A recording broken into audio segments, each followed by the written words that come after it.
Kasih karunia dan damai sejahtera Allah Bapa kita dan anaknya Tuhan Yesus Kristus menyertai saudara.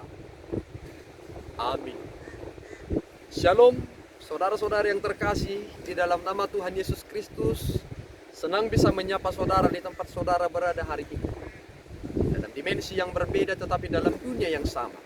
Kita dipertemukan melalui renungan harian pada saat ini. Sebagai insan yang diciptakan untuk Tuhan, sebelum kita melakukan rangkaian aktivitas kita pada hari ini, marilah kita terlebih dahulu mengawalinya dengan mendengarkan firman Tuhan. Shalom, selamat pagi.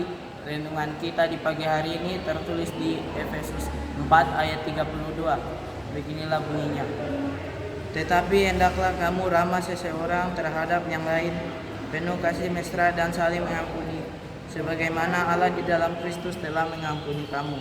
Demikian pembacaan hari ini. Shalom.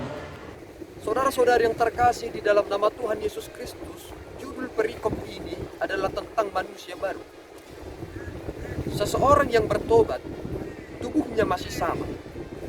Rambut mungkin hitam masih, tubuhnya tidak ada perubahan yang signifikan, tetap kurus atau gemuk.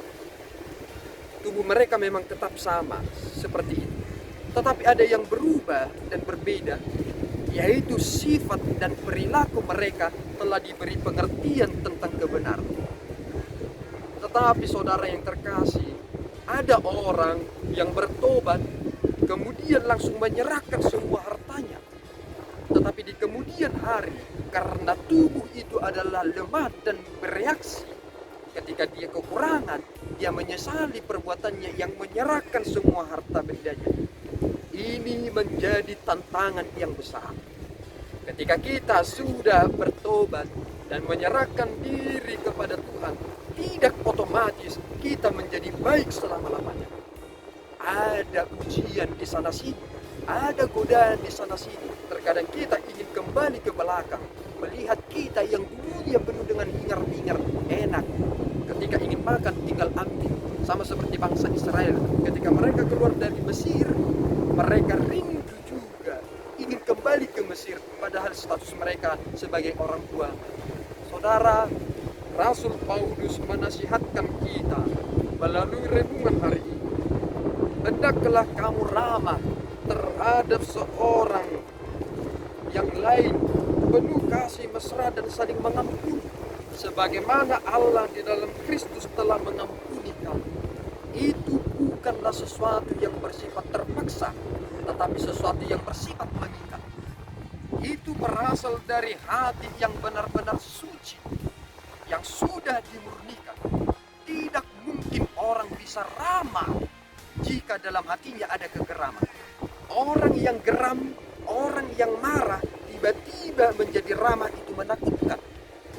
Terkadang kita lupa bahwa ternyata ada orang yang kesannya ramah, tetapi sebenarnya dia menyimpan dendam dalam hatinya, dan itu yang paling menakutkan. Lebih baik orang marah dan menunjukkan kemarahannya ketimbang orang marah tetapi sosoknya seperti ramah, padahal sebenarnya ingin membunuh. Ini adalah kemurnian yang benar-benar sebagai prinsip orang yang hidup baru sebagai manusia baru. Dia harus pertama sekali berdamai dalam diri mereka, menjauhkan kegeraman, kemarahan, dan fitnah, sehingga dia dapat melakukan keramahan, dapat melakukan kasih mesra, dan dapat mengampuni. Saudara, ada kesalahan pemahaman kepada orang-orang Kristen terkait tentang konsep dua Bapa kami perihal tentang mengampuni. Di dalam dua Bapa kami dikatakan, ampunilah kami seperti kami juga telah mengampuni orang yang bersalah kepada kami. Seolah-olah kita punya hak istimewa untuk menerima pengampunan jika kita mengampuni orang lain. Padahal sebenarnya tidak. Konsep itu sebenarnya ingin memberikan kita penekanan yang presisi. Artinya, kamu telah diampuni. Maka karena kamu telah diampuni, bukan karena kamu adalah baik, itu adalah anugerah, maka kamu punya tugas mengampuni orang lain karena kamu telah terlebih dahulu diampuni. Itulah kemurahan hati Tuhan. sehingga kita mengerti ketika aku berbuat baik itu juga bukan karena saya punya inisiasi yang lebih tepat atau pertama, tetapi Roh Kuduslah yang memampukan aku untuk berbuat baik sebagai buah dari keselamatan.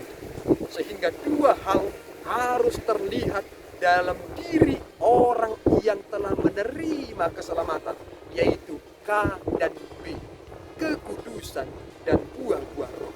Sehingga tepatlah jika saudara telah menghasilkan buah-buah roh, itu pertanda saudara telah menerima dan menghidupi keselamatan itu.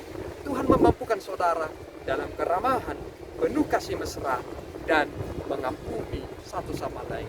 Amin, kita berdoa. Ya Allah Tuhan kami bersyukur atas anugerah-Mu yang memelihara hidup kami.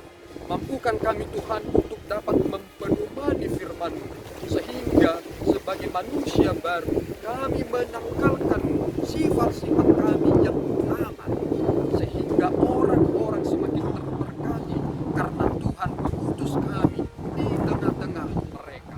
Ampunkan kekurangan kami Bapa, dalam Kristus kami berdoa dan mengucap syukur. Anugerah Tuhan kita Yesus Kristus, kasih setia Allah Bapa, dan persekutuan Roh Kudus menyertai saudara. Amin. Tuhan Yesus